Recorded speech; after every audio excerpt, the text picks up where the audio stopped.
gobierno anunció un acuerdo con el grupo más grande de acreedores internacionales que posee bonos de deuda externa del Ecuador. Richard Martínez, ministro de Economía, bienvenido a Contacto Directo.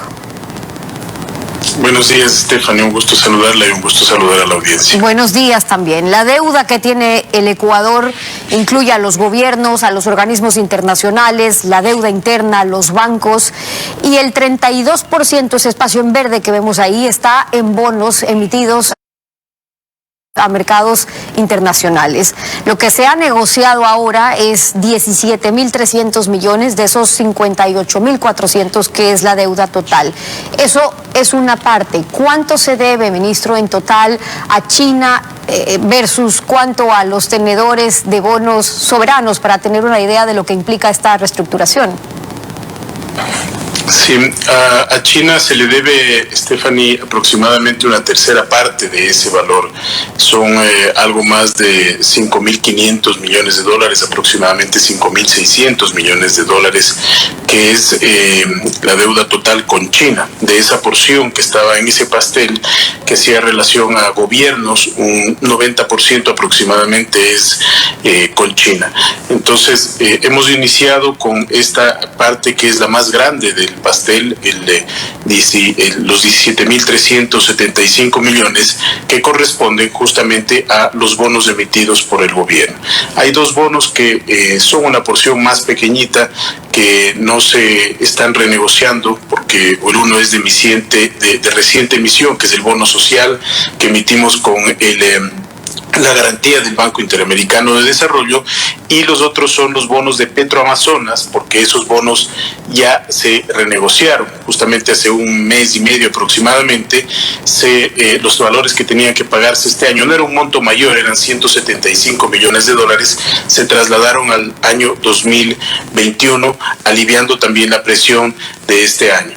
En el caso de China, lo que estamos dialogando con las autoridades chinas es también un reperfilamiento, pero con ellos tiene otra dinámica la conversación, porque a diferencia del grupo de tenedores de bonos, en el caso de China tenemos abiertas las puertas de acceso a financiamiento que hoy necesita el país. Entonces, es otra dinámica. Evidentemente debemos aliviar también el flujo por esa vía, pero entendiendo que también va a haber más recursos que vengan de ese país para aliviar la difícil situación económica que estamos viviendo. Se acaba de renegociar, o el acuerdo por lo menos, extendieron el vencimiento de los bonos actuales que vencían en 2030, por ejemplo, ahora vencerán en el 2040. Los 10 bonos que tiene actualmente el Ecuador pasaron a 3 que se deben pagar a 10, a 15 y a 20 años.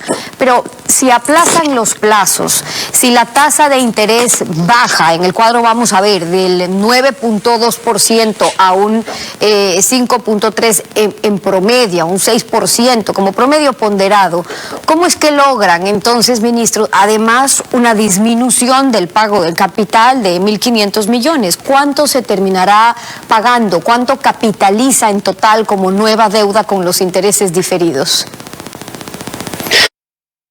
Gracias, Stephanie. Sí, mire, hay 5 componentes sobre los que hemos trabajado. El flujo, que es liberar la mayor cantidad de flujo posible en el corto plazo. Segundo, el capital. Luego está el plazo en sí mismo, que usted ha hecho mención, la tasa que también se reduce, y un periodo de gracia. En esos 5 componentes, en una negociación hay que mantener un equilibrio que es ya parte de la negociación, porque si uno aspira a un recorte de capital mayor, por ejemplo, dice, bueno, el país quiere un recorte de capital mayor, los tenedores de deuda van a decir, bueno, pero entonces la tasa de interés tiene que ser un poquito más alta, no puedo sacrificar tanto en tasa de interés. Y al contrario, si uno dice, bueno, quiero un cupón más bajo, es decir, una tasa de interés más baja, pues el recorte de capital va a ser menor en esa proporción. Y mantener ese equilibrio es complejo. Por eso, más allá de la parte meramente cuantitativa, que es sin duda importante, nuestro objetivo en la negociación fue conceptual. ¿Cómo lograr que el país pueda tomar una bocanada de oxígeno para recuperar su crecimiento y para destinar recursos a las áreas sociales. En relación a su pregunta, efectivamente, se reducen las tasas de interés, prácticamente un 40%, se alargan los plazos, lo cual es bueno, y hay una reducción del capital de 1.500 millones de dólares, de los 17.375 se reducen 1.500 millones de dólares. Hay unos intereses también acumulados durante esta época hasta el 31 de julio que se estiman en 1.060 millones de dólares. Esos intereses que los debemos, también los hemos trasladado a un periodo hacia adelante para pagarlos entre el año 2026 y 2030. Eso le iba a preguntar, y de esos 1.060... ese periodo de gracia, de capital e interés, 5 años no se va a pagar el capital, 2 años es de gracia del interés, es decir, ese periodo de gracia va a concluir en el 2025, que termina el periodo del gobierno que vaya a suceder al presidente Lenín Moreno. Pero para el capital, el interés del stock de toda la deuda de los 15.800 y pico que quedan con la reducción del capital, se empieza a pagar prácticamente desde el 2022. El próximo año, el 2021, se hace un pago que es simbólico realmente de 79 millones que corresponde al 0,5% del total de la deuda. ¿Para qué? Para mantener una credibilidad en el mercado. Y esto, insisto, es más simbólico, pero el interés, efectivamente, tenemos ya a partir del próximo año prácticamente, por eso decimos prácticamente 2 años de no pago de interés, y el capital nos espera hasta el 2000, tenemos 5 años de gracia del capital. Y estos intereses que no venían, digamos, que estamos debiendo este momento, porque recordemos que cuando entramos a negociar, les dijimos a los tenedores, queremos renegociar, queremos reestructurar la deuda y hasta que lleguemos a un acuerdo no vamos a pagar los intereses. Esos intereses que hemos acumulado como atrasos se van a pagar recién a partir del año 2026.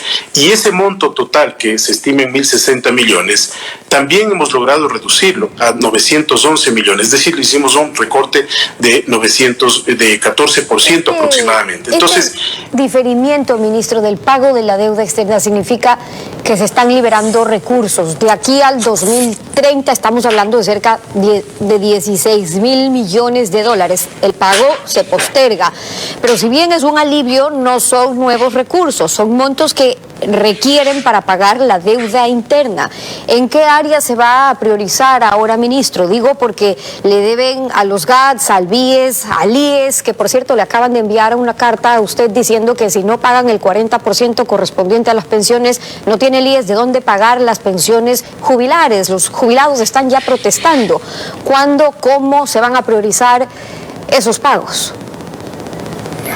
Sí, muy bien descrito el problema y las soluciones también, Stephanie, porque lo que estamos haciendo es liberar el flujo, pero no estamos recibiendo más recursos.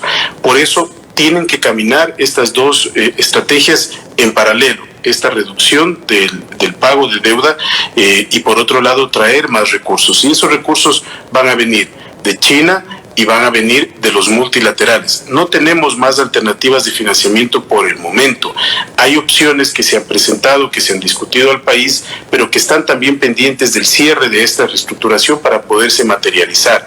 En cambio, China y el Fondo Monetario tienen independencia de esta reestructuración y necesitamos esos recursos. No hay más alternativas. El Ecuador no tiene más fuentes de acceso al mercado. Entonces, ¿en qué se prioriza ese gasto? Se prioriza en la reactivación económica, se prioriza en la parte humanitaria, de alimentación y de salud, y por supuesto en cumplir con estas obligaciones que se han venido acumulando. No las desconocemos, Stephanie, pero estamos trabajando con cada institución, con cada frente para procurar soluciones. Entendemos las preocupaciones, nos sensibilizamos con ellas, pero la realidad de la caja es una realidad muy precaria. Entonces allí está la seguridad social, que los jubilados pueden tener certeza de que no va a darse este escenario de un impago de sus pensiones jubilares. Eso no va a suceder. Con el ISFA nos hemos sentado a arreglar una parte, porque hay un componente incluso que viene desde el año 2016, 2017, de una deuda que tiene que cubrirse también por parte del el Estado y los GATS. Los GATS necesitan sus transferencias, les hemos hecho más de 120 millones de dólares hace 2 semanas con recursos que logramos acumular para hacer una distribución un tanto equitativa, atendiendo primero a los GATS más pequeños, a las juntas parroquiales, etcétera. Nosotros somos, con este escenario, con este nubarrón que le quitamos de alguna manera a la economía, somos optimistas de que el proceso de reactivación va a empezar a tomar un poco más de cuerpo. La situación no es sencilla porque tenemos no solamente una oferta deprimida, sino una demanda que no reacciona en ciertos sectores.